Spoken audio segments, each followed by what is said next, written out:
Dear students, आज हम राजनीति विज्ञान में सरकार और सरकार की अवधारणा से संबंधित विभिन्न संरचनात्मक ढांचे के बारे में आपको स्पष्ट करेंगे। प्रथम वर्ष में चूँकि कॉमर्स के, आर्ट्स के और साइंस के भी बहुत से विद्यार्थी कला संकाय में प्रवेश लेते हैं, तो उनको जो बेसिक कॉन्सेप्ट होता है सरकार का वो स्पष्ट नहीं होता है। यहाँ दो चीज़ें स्पष्ट रखिए कि सरकार, हम कहाँ रहते हैं? समाज में रहते हैं, और समाज में रहने के बाद समाज में जो कानून बनाने वाला मुख्य संगठन है, जो मुख्य संस्था है, जो पूरे समाज का नियमन करती है, उसको हम क्या बोलते हैं? राज्य। राज्य क्या है? अमूर्त है, दिखता नहीं है।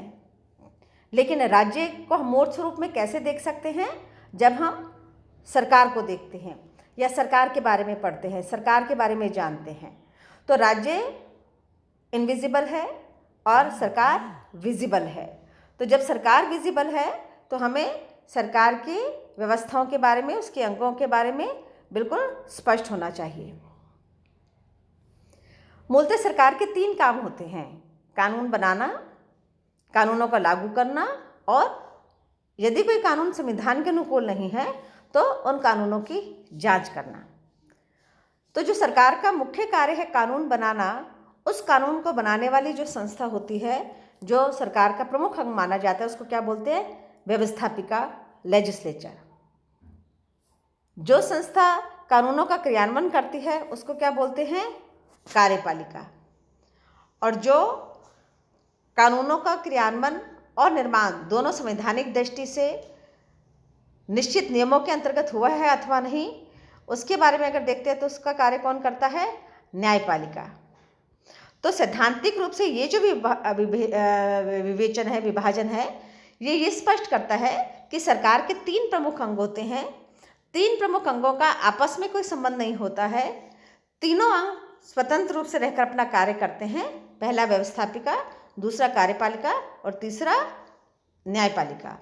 लेकिन व्यवहार में हम क्या देखते हैं कि विभिन्न कार्यों का संपादन करने के कारण प्रत्येक अंग दूसरे अंग के साथ में संबद्ध हो जाता है, उसके साथ उसका संबंध जुड़ जाता है। जो व्यवस्थापिका है, प्रमुख अंग है, जो कानून बनाने का कार्य करती है, वो विश्व में सामान्यतः सबसे प्रमुख अंग माना जाता है किसी भी सरकार का, और ये द्विसदनात्मक होता है। अधिकांश जो उदाहरण है हमारे सामने व्यवस्थाओं के, सरकारों के, अन्य देशों के संविधानों के, द्विसदनात्मक का मतलब उसके 2 सदन होते हैं। जो उच्च सदन होता है वो अपर हाउस, और जो निम्न सदन होता है उसे लोअर हाउस के नाम से जाना जाता है। और प्रत्येक देश में इसको अलग अलग नामों से जाना जाता है, अलग अलग नामों से इसका परिचय दिया जाता है। उच्च सदन से आशय ये होता है कि जो भी उस राज्य की संघात्मक व्यवस्था होती है, उस राज्य की जो भी इकाइयाँ होती हैं, जो भी अन्य राज्य होते हैं, वो उस सदन में अपना प्रतिनिधि भेजते हैं। तो ये जो उच्च सदन होता है, ये किसका प्रतिनिधित्व करता है? यह वहाँ की इकाइयों का प्रतिनिधित्व करता है। जबकि जो निम्न सदन होता है वो सामान्य जनता का प्रतिनिधित्व करता है, जहाँ वयस्क मताधिकार के आधार पर जनता अपने प्रतिनिधियों का चुनाव करके भेजती है। इंग्लैंड में भी हम देखते हैं कि जो उच्च सदन है वो वंश परंपरागत के आधार पर बना हुआ है, क्योंकि वहाँ पर आज भी राजशाही के कुछ तत्व, राजतंत्रात्मक व्यवस्था के कुछ तत्व उपस्थित हैं। इटली, जापान और कनाडा में हम देखते हैं कि इसमें सरकार द्वारा मनोनीत सदस्य होते हैं। भारत में राज्यों के प्रतिनिधि अप्रत्यक्ष रूप से निर्वाचित एवं मनोनीत होते हैं। अमेरिका में सीनेट के सदस्यों का प्रत्यक्ष निर्वाचन किया जाता है। लेकिन निम्न सदन जो होता है वो जनता के प्रतिनिधि सदन के रूप में जाना जाता है। व्यवस्थापिका को अलग अलग देशों में अलग अलग नामों से जाना जाता है। जैसे भारत में इसे क्या कहा जाता है? संसद। इंग्लैंड में इसे क्या बोला जाता है? पार्लियामेंट। अमेरिका में व्यवस्थापिका को क्या कहा जाता है? कांग्रेस। जापान में क्या कहा जाता है? डायट। चीन में क्या कहा जाता है? राष्ट्रीय जनवादी कांग्रेस। स्विट्जरलैंड में क्या बोला जाता है? राष्ट्रीय सभा। अर्थात सभी देशों में व्यवस्थापिका सरकार का प्रमुख, आवश्यक और महत्वपूर्ण अंग है, क्योंकि सरकार का पहला कार्य कानून बनाना ही है, विधि का निर्माण करना है। लेकिन प्रत्येक देश में व्यवस्थापिका को, लेजिस्लेचर को अलग अलग नामों से जाना जाता है। चीन ही एकमात्र ऐसा देश है जिसमें जो व्यवस्थापिका है वो एक सदनीय है। एक सदनीय का मतलब व्यवस्थापिका का एक ही सदन है, दो सदन नहीं है। जबकि उच्च और निम्न सदन के रूप में हमने देखा इंग्लैंड में, भारत में, अमेरिका में, जापान में, ऑस्ट्रेलिया में, कनाडा में, स्विट्ज़रलैंड में, सब में दो दो सदन देखने को मिलते हैं। तो यहाँ पर चीन को इस अर्थ में अपवाद माना जा सकता है। अब व्यवस्थापिका के कार्य क्या हैं, प्रमुख कार्य क्या हैं? दो तरीके के कार्यों को हम देख सकते हैं। एक तो परंपरागत कार्य जो हर व्यवस्थापिका करती है, हर सरकार के अंग के रूप में विधायिका का या व्यवस्थापिका का ये कार्य होता है। दूसरा होता है आधुनिक कार्य, जो व्यवस्थापिका के सरकार का कार्यभार बढ़ने के कारण, कार्यों की प्रकृति के परिवर्तन के कारण, राजनीतिक आशा और आकांक्षा और अपेक्षाओं के परिवर्तन के कारण व्यवस्थापिका का जो रूप बदल जाता है या वो बढ़ जाता है। तो जो परंपरागत कार्य हैं व्यवस्थापिका के, उसमें हम इसको 3-4 भागों में डिवाइड कर सकते हैं। पहला है विधायी कार्य, दूसरा है वित्तीय कार्य, तीसरा है कार्यपालिका पर नियंत्रण, चौथा है न्यायिक कार्य और पांचवा निर्वाचन संबंधी कार्य और छठा संविधान के संशोधन संबंधी कार्य। मैं एक बार दोबारा बोलती हूँ। व्यवस्थापिका के परंपरागत कार्य क्या हैं? विधायी कार्य, वित्तीय कार्य, तीसरा कार्यपालिका पर नियंत्रण, चौथा न्यायिक कार्य, पांचवा निर्वाचन संबंधी कार्य और छठा संविधान के संशोधन संबंधी कार्य। विधायी कार्यों के रूप में व्यवस्थापिका काम है, विधेयक का प्रस्ताव उसके सामने आता है, अगर संशोधन होता है तो संशोधनों सहित उसको पास किया जाता है अथवा बिना संशोधित हुए भी उसके आगे की प्रक्रिया चलाने का कार्य उसके विधायी कार्यों में आता है। जो भी विधेयक रखे जाते हैं उन पर बहस की जाती है और उन पर चर्चा की जाती है सरकार के द्वारा। दूसरा है वित्तीय कार्य, इसके अंतर्गत राष्ट्रीय बजट को पारित करने का प्रमुख कार्य है और विधायी अनुमति के बिना, विधायिका की अनुमति के बिना, व्यवस्थापिका की अनुमति के बिना किसी भी प्रकार का खर्चा या व्यय सरकार के द्वारा नहीं किया जा सकता। तीसरा है कार्यपालिका पर नियंत्रण। संसदीय व्यवस्था में क्या होता है, व्यवस्थापिका द्वारा बनाए हुए जो कानून होते हैं उनको कार्यपालिका की स्वीकृति, कार्यपालिका की मुहर आवश्यक होती है, लेकिन व्यवस्थापिका कार्यपालिका पर नियंत्रण रखती है। दो व्यवस्थाएं हैं। संसदीय व्यवस्था में क्या करती है, विधायिका द्वारा अविश्वास प्रस्ताव पारित किया जा सकता है, मंत्रिमंडल को भंग किया जा सकता है, निंदा प्रस्ताव पारित किया जा सकता है, प्रश्नकाल में प्रश्न पूछा जा सकता है, राष्ट्रीय हित से संबंधित प्रमुख नीतियों पर बहस की जा सकती है। ये सब किसके अंतर्गत आते हैं, कार्यपालिका पर नियंत्रण रखने के अंतर्गत आते हैं। जबकि अध्यक्षीय व्यवस्था में जो महाभियोग प्रस्ताव होता है वो कार्यपालिका के विरुद्ध व्यवस्थापिका द्वारा लाया जा सकता है। न्यायिक कार्य के अंतर्गत जो ब्रिटेन की लॉर्ड सभा है, जो उच्च सदन है, upper house of the legislative है, वो प्रमुख देश का न्यायालय भी माना जाता है और देश का सर्वोच्च अपीलीय न्यायालय होने के कारण उसका महत्व और बढ़ जाता है। अमेरिका में महाभियोग की सुनवाई ऊपरी सदन सीनेट द्वारा की जाती है और भारत में भी राष्ट्रपति को हटाने के लिए विधायिका की भूमिका महत्वपूर्ण मानी जाती है। तो इस अर्थ में विधायिका कौन सा कार्य कर रही है, न्यायिक कार्य कर रही है। निर्वाचन संबंधी कार्य के अंतर्गत प्रत्येक राष्ट्र का भिन्न अनुभव है। इजराइल की संसद में राष्ट्रपति का निर्वाचन जुड़ा हुआ है, जबकि भारत में संसद और राष्ट्रपति के निर्वाचन में विधायिका भूमिका का निर्वाह करती है। कनाडा, न्यूजीलैंड, ऑस्ट्रेलिया की संसद द्वारा भी इस प्रकार की भूमिकाओं का निर्वाह किया जाता है। स्विट्ज़रलैंड का जो फेडरल असेंबली होती है उसके द्वारा फेडरल काउंसिल के 7 सदस्यों का निर्वाचन किया जाता है और जापान, ब्रिटेन में भी 3-3 नामों की सिफारिश करने की परंपरा हम विधायिका में देखते हैं। जहाँ तक संविधान में संशोधन करने का प्रश्न है, इसकी भी प्रत्येक देश में अलग व्यवस्था है। इंग्लैंड में संविधान संशोधन का पूर्ण अधिकार किसके पास है, इंग्लैंड में संविधान संशोधन करने का पूरा अधिकार व्यवस्थापिका के पास है। आंशिक अधिकार अमेरिका में है, स्विट्ज़रलैंड में है।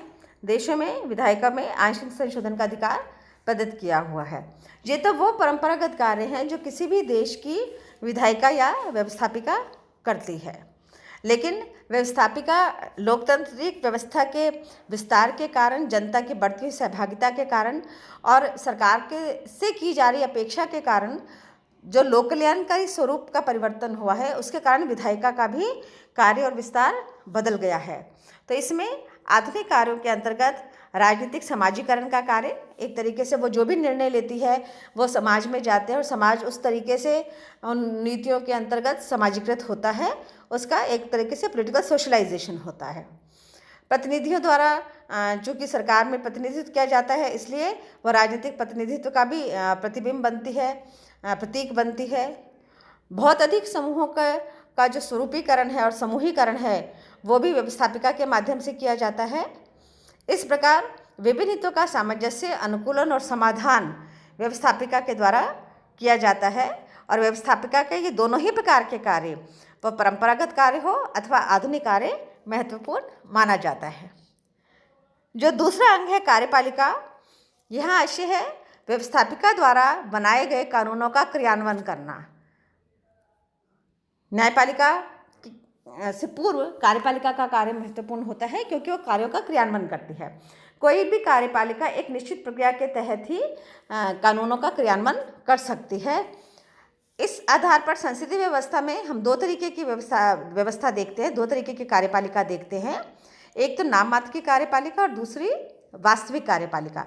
जो नाम मात्र की कार्यपालिका होती है वो संवैधानिक रूप से राज्य का सर्वोच्च पद या राज्य का सर्वोच्च अंग माना जाता है और उसके द्वारा जो भी कार्य किया जाता है वही निर्णायक माना जाता है, या बिना उसकी स्वीकृति के कोई भी कार्य नहीं किया जा सकता। और वास्तविक कार्यपालिका जो संविधान द्वारा प्रदत्त व्यवस्थापिका और कार्यपालिका की शक्तियों का प्रयोग करती है, उसको वास्तविक कार्यपालिका बोला जा सकता है। ये किसका लक्षण है? संसदीय व्यवस्था का। तो कार्यपालिका का जो भेद है नाम मात्र का और वास्तविक का, वो संसदीय व्यवस्थाओं में देखने को मिलता है। जैसे मैं उदाहरण के लिए बता सकती हूँ, नाम मात्र की कार्यपालिका इंग्लैंड में कौन हुआ? सम्राट। भारत में कौन हुआ? राष्ट्रपति। और वास्तविक जो कार्यपालिका है वो भारत में क्या है? प्रधानमंत्री। इंग्लैंड में क्या है? प्रधानमंत्री।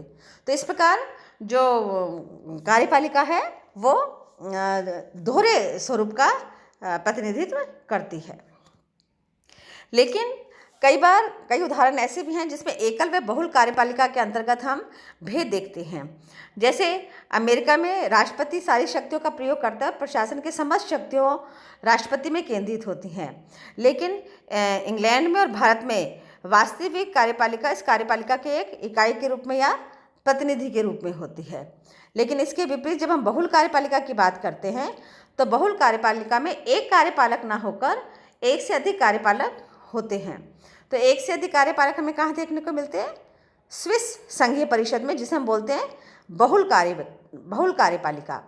तो 7 व्यक्तियों की एक संख्या होती है जो संघीय परिषद का निर्माण करती है और प्रतिवर्ष बारी बारी से प्रत्येक व्यक्ति एक कार्यपालक के रूप में उस कार्यपालिका का प्रतिनिधित्व करता है। इससे थोड़ा सा भिन्न हम कार्यपालिका को वंशानुगत और निर्वाचित कार्यपालिका के रूप में भी विभाजित करते हैं।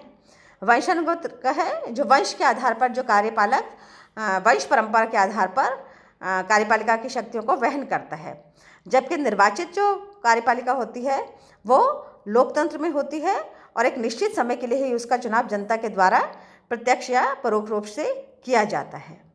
लेकिन जो संसदीय व्यवस्था होती है उसमें कार्यपालिका संसद के प्रति उत्तरदायी होती है, और जबकि अध्यक्षीय व्यवस्था में या अध्यक्षात्मक व्यवस्था में कार्यपालिका संसद के प्रति उत्तरदायी नहीं हो सकती।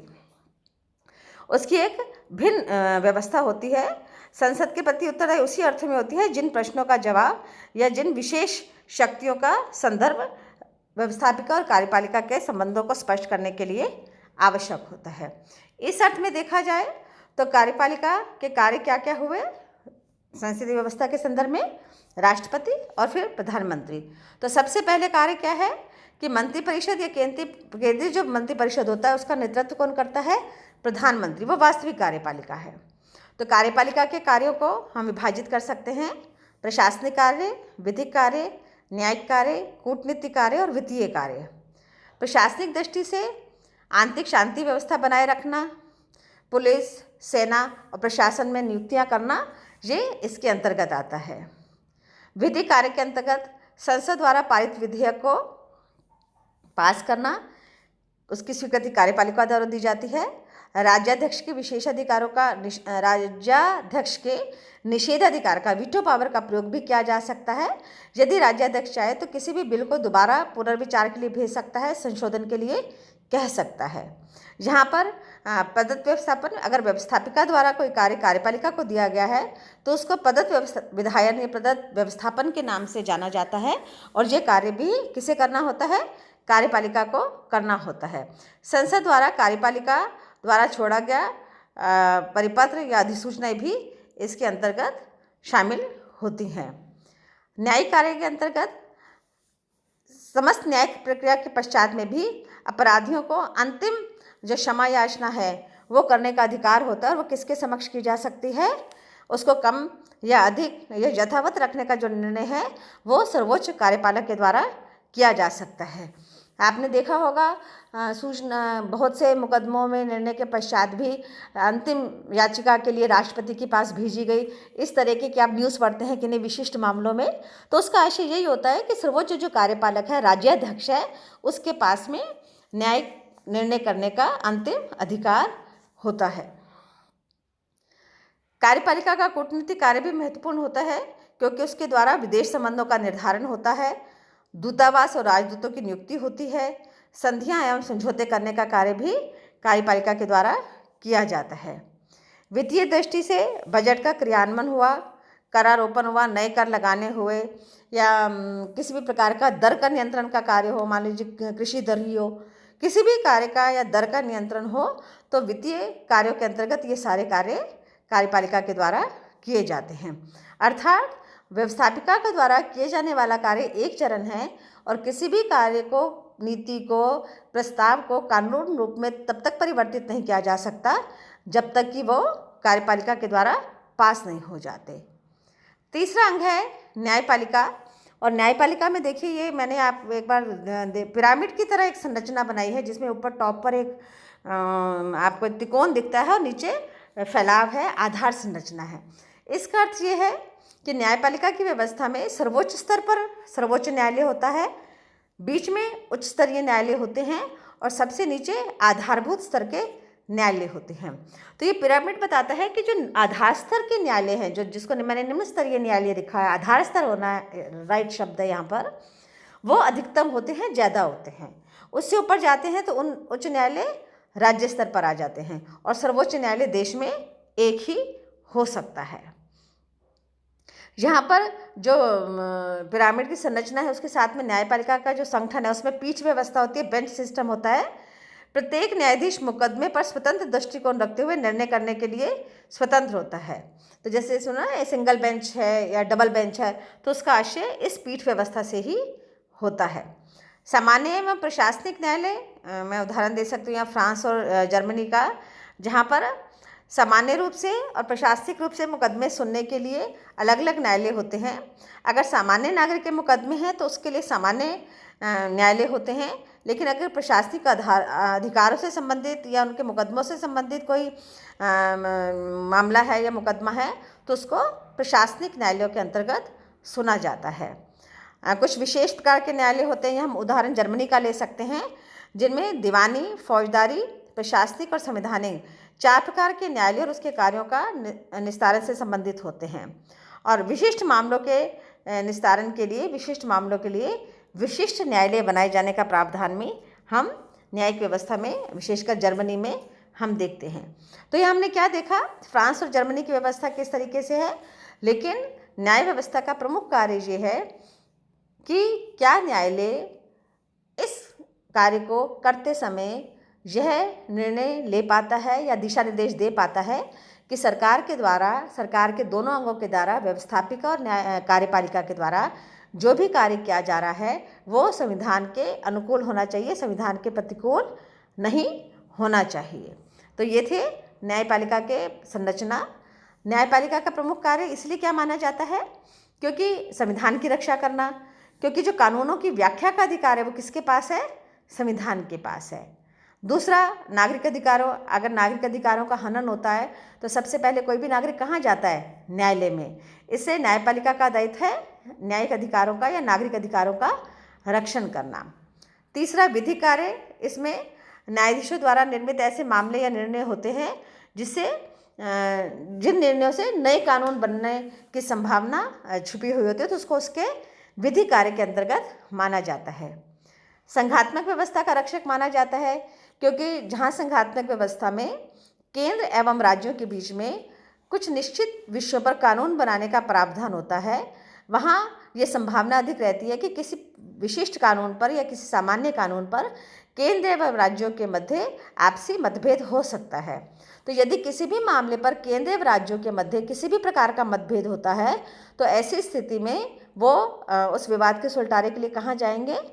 न्यायालय के पास जाएंगे। तो न्यायालय का प्रमुख कार्य क्या होता है कि किसी भी प्रकार से संघात्मक व्यवस्था की रक्षा की जा सके। और सबसे महत्वपूर्ण कार्य न्यायिक पुनरीक्षण का, न्यायिक पुनरावलोकन का कार्य, अर्थात कार्यपालिका एवं व्यवस्थापिका के कार्यों की वैधता की जांच करना। व्यवस्थापिका ने जो कानून बनाए और कार्यपालिका ने जो कानून लागू किए, क्या विधि निर्माण और विधि कार्यान्वयन की समस्त प्रक्रियाएं एक निश्चित संवैधानिक प्रक्रिया को पूरा करने के पश्चात बनाई गई अथवा नहीं बनाई गई। अगर नहीं बनाई जाती हैं तो उसके पुनरावलोकन के लिए कहा जा सकता है, निर्देश दिया जा सकता है। इसलिए इसको न्यायिक पुनरावलोकन के अधिकार या न्यायिक पुनरीक्षण के अधिकार के साथ में हम लोग स्पष्ट करके देखते हैं। तो इस प्रकार हमने देखा कि सरकार के 3 प्रमुख अंग हैं और 3 प्रमुख अंगों का अलग अलग कार्य है। तीनों अंग महत्वपूर्ण हैं और तीनों अंग शक्ति संतुलन के आधार पर एक दूसरे को संतुलित करते हैं, एक दूसरे के कार्य को संतुलित करते हैं। व्यवस्थापिका कार्यपालिका को, कार्यपालिका व्यवस्थापिका को, कार्यपालिका न्यायपालिका को और व्यवस्थापिका को, और न्यायपालिका कार्यपालिका और व्यवस्थापिका को। इस प्रकार पूर्णतः पृथक्करण के साथ में सरकार का कोई भी कार्य नहीं हो सकता। व्यवस्थापिका, कार्यपालिका, न्यायपालिका, इन तीनों के एक समुचित समन्वय से ही सरकार चल सकती है। आजकल मीडिया को और नौकरशाही को सरकार के अन्य अंगों के रूप में भी परिभाषित किया जाना लगा है, जिसमें ये माना जाता है कि बिना नौकरशाही के सरकार कार्य नहीं कर सकती, क्योंकि सरकार द्वारा बनाए हुए समस्त कानूनों को व्यवहारिक स्तर पर लागू करने का जो अधिकार होता है वो ब्यूरोक्रेसी के पास होता है। तो वो भी सरकार का एक महत्वपूर्ण अंग है। और दूसरा मीडिया, जो सरकार की रीति नीतियों का प्रचार करता है। लेकिन सैद्धांतिक रूप से सरकार के 3 अंग माने जाते हैं और इन तीनों का अध्ययन परीक्षा की दृष्टि से भी और ज्ञान की दृष्टि से भी होना आवश्यक है।